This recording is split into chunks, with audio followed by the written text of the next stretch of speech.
back. WNST, Towson, Baltimore, and Baltimore Positive. Big thanks and appreciation to all of our Maryland Crab Cake Tour sponsors, including our friends Restaurant Week coming up in a couple of weeks. We're going to have restaurant tours on from all over the state.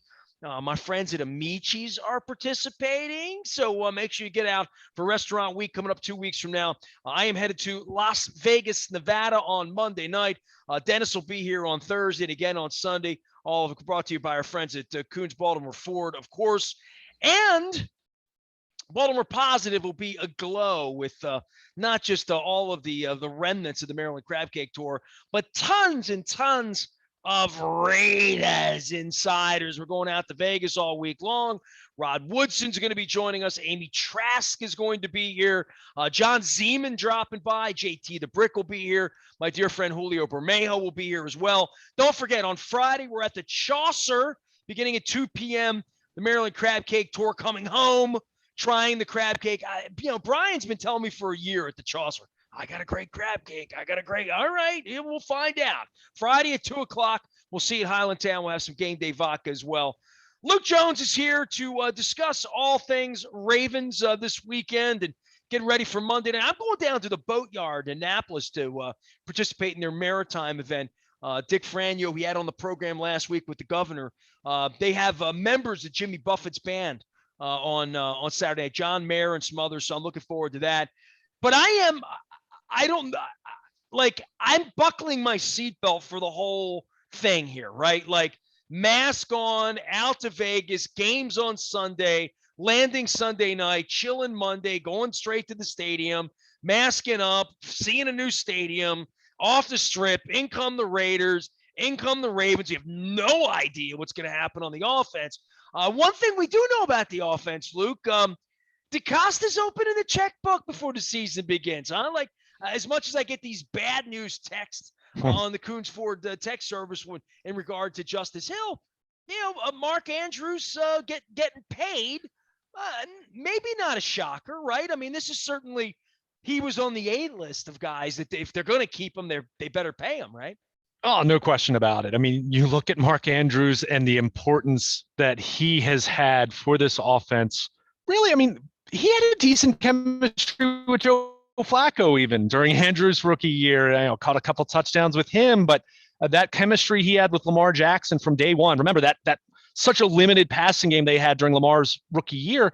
It worked with Andrews, though. I mean, we all remember the big touchdown he had in that Chargers Saturday night game that kind of put them on the right side of the playoff bubble, and of course they won the division the following week. But one of my favorite all-time games in that little bandbox. Oh yeah, there. I mean, he's just. I mean, Mark Andrews has come up big, and I think anyone not named George Kittle, Travis Kelce, and I think what'll be interesting is I think he's in that similar place to where Darren Waller, ironically, former Raven, what he's been able to do with the Raiders and his monster season a year ago.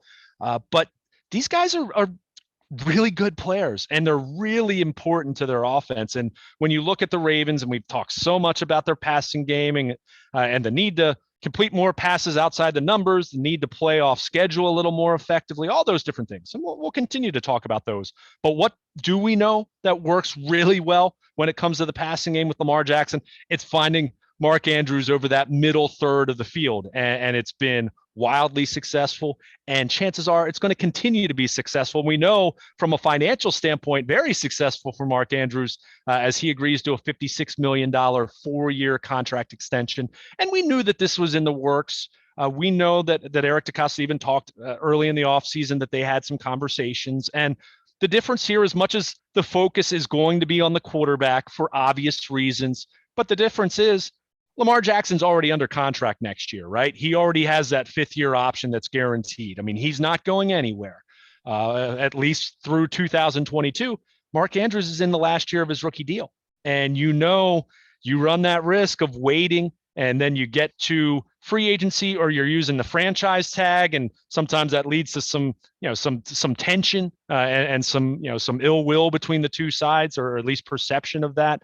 So why wouldn't you work this out? And I think where he slots in, you kind of look at where he fits. He's still behind George Kittle, who average annual value for him is $15 million. Travis Kelce, $14.3 million.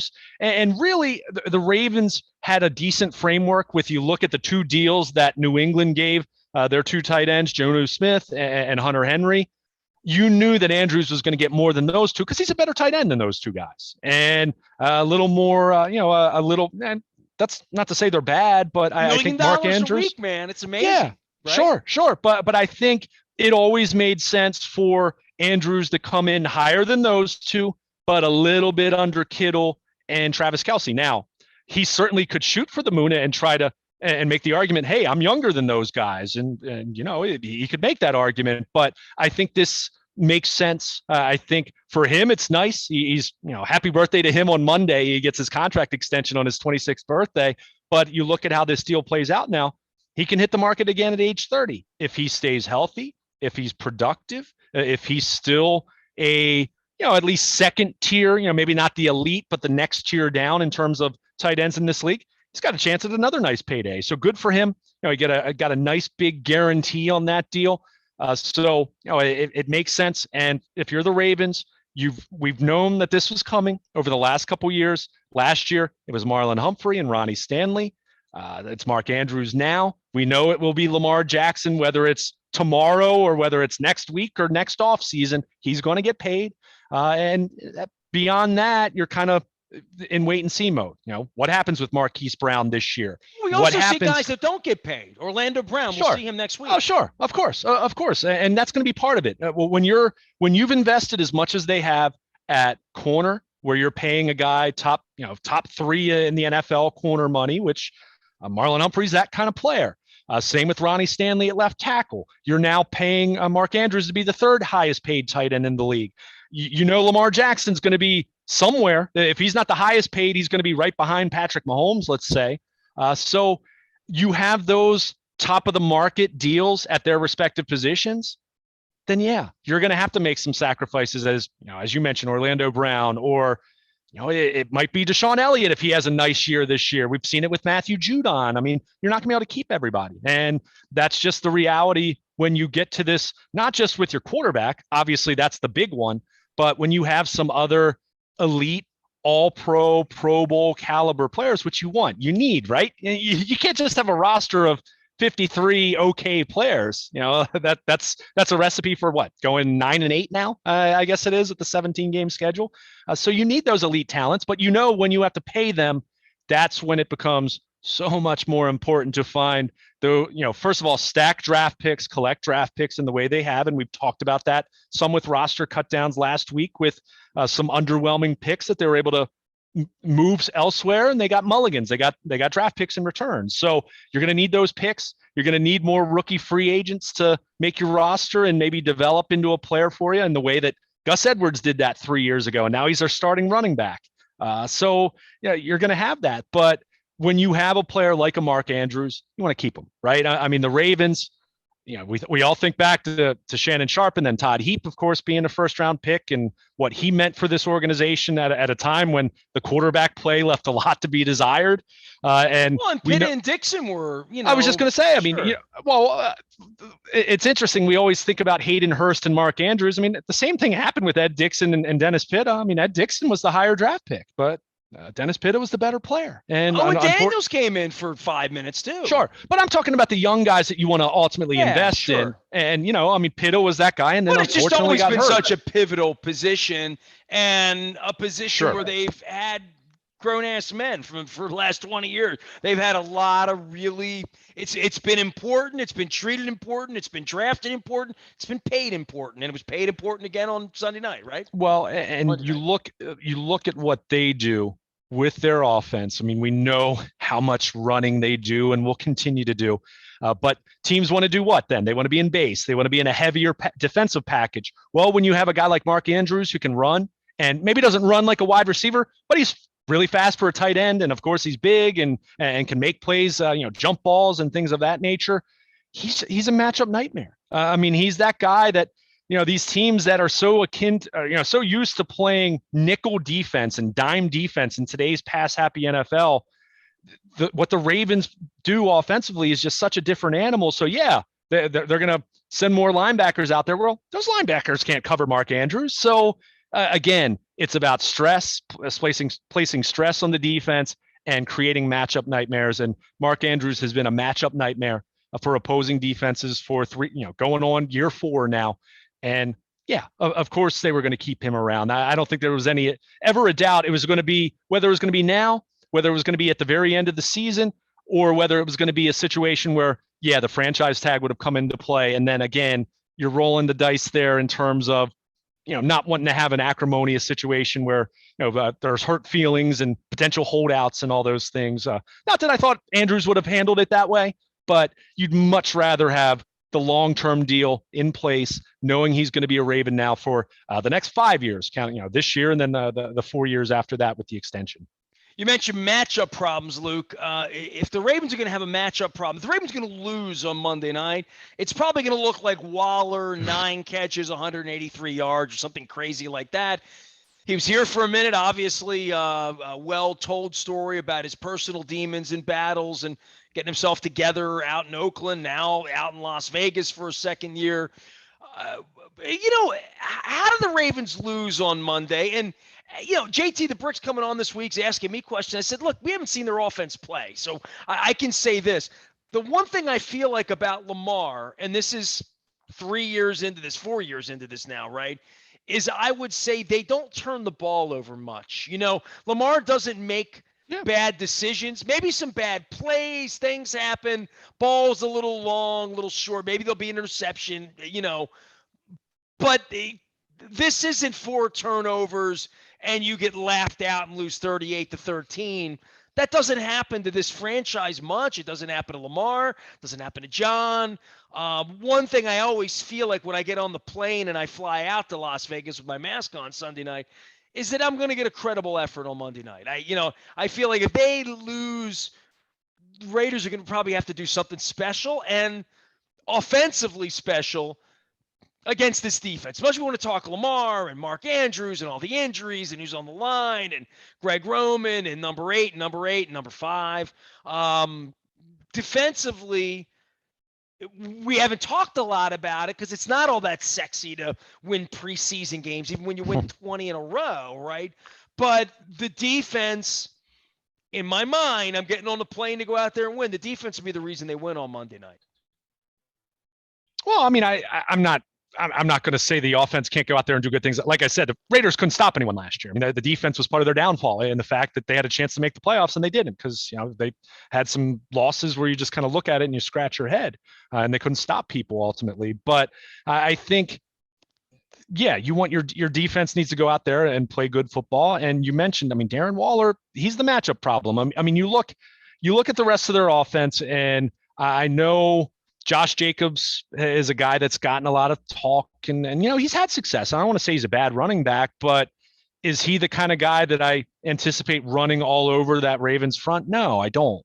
I think the guy that's the big question, as is the case, whoever is playing the Raiders, because of the kind of talent he is how do you match up with Darren Waller? I think, and what's interesting for the Ravens, Jimmy Smith still not practicing at the beginning of this week. At this point, considering he's missed about a month, I'm guessing he's not in the cards to play on Monday night. They didn't put him on IR like they did with Bateman and Miles Boykin. So, I don't want to completely dismiss it, but it seems very unlikely at this point. And if we can recall past matchups, not with the Raiders specifically, because that's before Waller kind of became the player he is now, but these matchups where it's been a Travis Kelce or a Kittle or someone, those elite matchup nightmares at the tight end position. Oftentimes what you've seen is the Ravens have used Jimmy Smith as kind of that hybrid safety, kind of matching up against a tight end because he's got that size, right? 6'2". If he's not out there, what does that look like? Do we see the Ravens go with a little more Anthony Averett on the outside and maybe move Marlon Humphrey into the slot, presumably because that's where Waller's going to be much more because of Humphrey's physicality and knowing that he can kind of match up there a little bit more. Well, you want him to take the ball away. Sure. The ball goes up 8-10 times the wall, or you might come down with it once or twice. Right. So that's where I think, as much as we've just worked under this assumption that, okay, Tavon Young's back, so Marlon Humphrey's just going to go back to the outside, right? Which is where he's best suited to play out there. I mean, he's an elite outside corner, but he's had to play a lot of nickel the last couple of years, and he's played that at an incredibly high level as well. So I think with this matchup, when you do have a tight end like Waller, who's going to, he's going to line up in the slot. He's going to do lots of different things. They're going to move him around. But that's where you do look at it and say, okay, I don't think Tavon Young's the matchup there. Tavon Young's a smaller, he's an undersized slot corner. Even if he's fully healthy and back to being the player he was pre-injury, he's just not that physical matchup. So with no Jimmy Smith out there, is it Humphrey lining up inside a little bit more and he's kind of traveling with Darren Waller, at least for part of the night? The other name to throw out there, which would be, it would show some major confidence in him, would be look out for Brandon Stevens, the 3rd-round rookie, who I think when the Ravens go dime, especially with Jimmy Smith not out there at the moment, he's the guy you could see next man up, right? Using as a little bit of a chess piece. Now, that might not necessarily be him as a dime that's covering directly. It could be that Chuck Clark or Deshaun Elliott move into that role, and then he's playing more of a a high safety look. So it'll be interesting. I think he's someone that they really like. I know recently asked Wink Martindale about him. And, Wink. I mean, he has a way he likes to do things, and he's talked about this a lot. He's compared defense in the NFL to the NBA in the sense that you don't have these traditional positions anymore. I mean, yeah, we still call them those things, but Marlon Humphrey, we just said it. He hasn't been an exclusive outside corner. He's played a ton in the nickel and moving inside. So I think Brandon Stevens is a guy that, I'm not going to predict that he's covering, he's covering Darren Waller on every play, but I think he could be part of that, multifaceted solution there. So, but that's a big one. I mean, I'm not going to say the Raiders don't have any talent at wide receiver. I mean, Henry Ruggs is fast. We know that. And, they old friend Willie Snead and Hunter Renfro and different guys like that. But these aren't guys that are scaring you, right? I mean, especially with the Ravens secondary, they are not scaring you. They're not those matchup nightmare types. The guy that can present the major problem is Darren Waller. So that's where, that's going to be the big question over the course of the week. And, the Ravens. And then there's getting after the quarterback, right? Yeah. I mean, of course. Right. I mean, that thing that's always we've talked about that. Sure. You mentioned Judon. Took me a couple of minutes to figure out where he went. I'm like, yeah, he's gone. Where did you gave him money? Yeah. The Patriots. Yeah. Yeah. Uncle Bill. So. Yeah. And they're not what they used to be, by the way, but this is a week where you figure out numbers and where guys are and all that, and you start to think about these matchups and you say, all right, how are we going to lose? How are we going to win? And, who's going to catch the ball? I asked you that in the last segment. Now, who's going to rush the quarterback? Same question we asked in January, February, March, leading up to the draft. We still have these question marks on Monday night. I guess we'll find out, right? Whether it's Tyus Bowser getting loose or who's going to be, right? Well, and I think, that question's still there. And I don't want to sit here and say that I think this is going to be a fantastic group of outside linebackers, but I do look at how we've talked about this for the better part of 2 or 3 years now, right? I mean, some of the names have changed, but we've still talked about it. We know they're going to blitz a lot. We know they're going to play a lot of games with their defensive linemen with stunts and setting the guy up to be a free rusher. I mean, that's what Wink does. And it's been wildly successful against basically everyone not named the Kansas City Chiefs, right? I mean, basically it's been good enough. Even going up against other top tier offenses, they've had success and they've been able to get stops. But I think it will be interesting. One, Tyus Bowser, he's not a backup anymore. He's the guy at the Sam linebacker spot. That doesn't mean he's going to play 100% of the snaps, but he's going to play a much higher share of the snaps. Now, you look at some of his metrics last year, had a pretty decent pressure rate, had a nice number of quarterback hits relative to how much he was actually rushing the passer. However, what does that expanded workload look like? Does that augment that? Or do you see a guy that gets a little more tired and maybe it's not quite as effective? So he's going to be at the Sam, at the rush spot. You still have Pernell McPhee. Justin Houston's going to factor in there as a pass rush specialist. Owe is going to be on the field. I think his snap count will increase as the year goes on, but they're certainly going to get him out there. And then, I think the big question for me, maybe not big question, that'd be overstating it, but a question that I have is that backup Sam spot. Bowser, that guy who can drop in the coverage and do different things for you, set a nice edge. Who's that backup? It looks on paper, it's Dalen Hayes, the 5th round pick from Notre Dame, who had a pretty nice camp. But how does that translate if you're asking him to, I don't know, 10 snaps, 12 snaps, a couple series. I mean, Bowser's going to be on the field most of the time, but you do need to spell him. And Wink likes to play 5 outside linebackers. I didn't even mention Jalen Ferguson, who I'm guessing, looking at the pecking order, probably a healthy scratch right now because he doesn't play special teams. And you're not going to have 6 outside linebackers, especially if it's a guy who doesn't play teams. So kind of talking about those first 5 that I mentioned, plenty of Bowser, plenty of Justin Houston, of course. I think it'll be interesting to kind of see where's McPhee at from a snap count standpoint. Of course, they brought him back after doing their little roster gymnastics last week. Where's his snap count at now at age 32 compared to working Owe into that equation? And of course, they want Owe to be on the field and they want him to learn, and they feel good about him setting the edge. That's something that will help his cause getting on the field sooner than later compared to a lot of young guys. But it will be interesting to see how that looks from a rotation standpoint, how that looks over the course of a game, who's playing in the fourth quarter if it's a 1-score game and you need to get a stop. So I think you have a good group of candidates there. I feel much better about that group than I did before the draft, knowing that, Judon's gone and Ngakwe's gone and Jihad Ward's gone. And, they didn't sign any pass rushers at that point, but, they draft the 2 kids, and then you bring in Justin Houston. Well, you did get to see them run around a little bit the last couple of weeks, right? Yeah. I mean, they flash, but again, flashing against backups and third team guys is not the same thing as showing up against starters. And that doesn't mean they won't. Let's be clear about that. But there's just so much unknown. And you talked about this just in a general sense. And John Harbaugh even talked about this on Monday.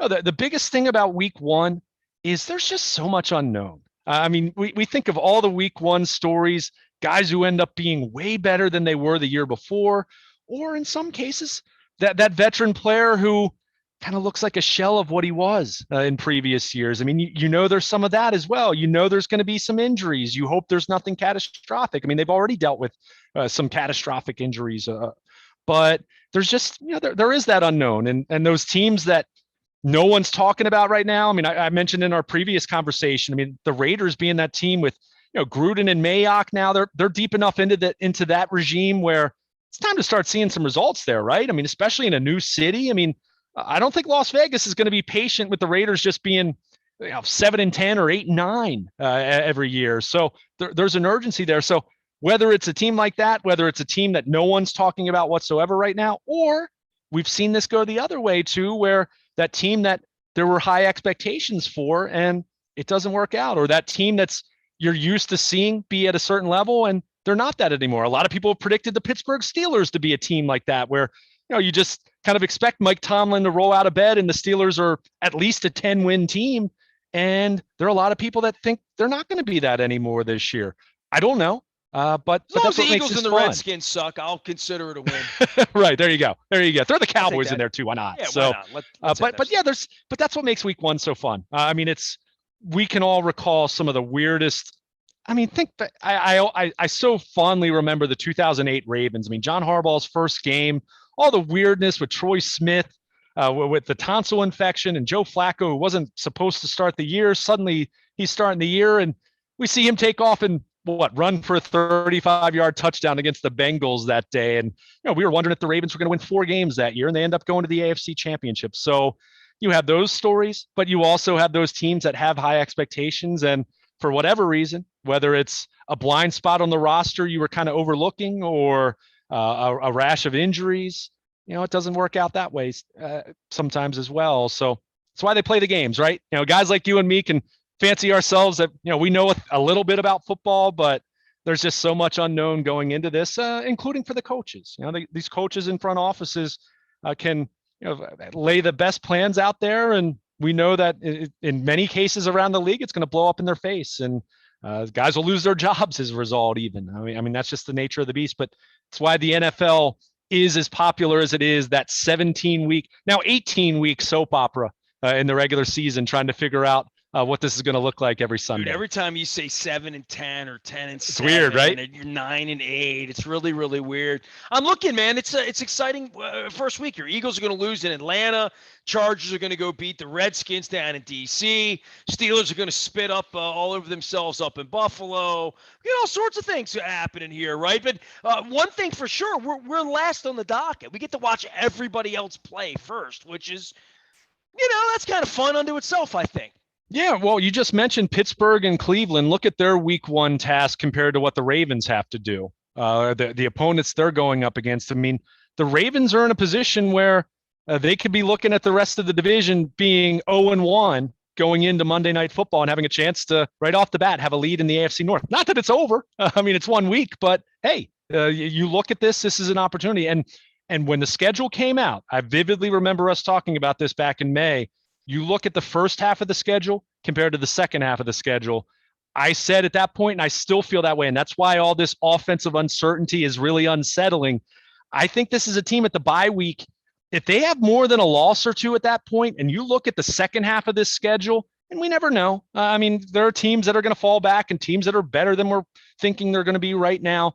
But you look at the second half of the schedule with, a Thursday night trip at Miami, the Chicago Bears, who knows what their quarterback situation is going to be. I'm guessing Andy Dalton's not going to be their starter at that point. We're going to be seeing a young, exciting, Fields, running around and doing Lamar Jackson-like things.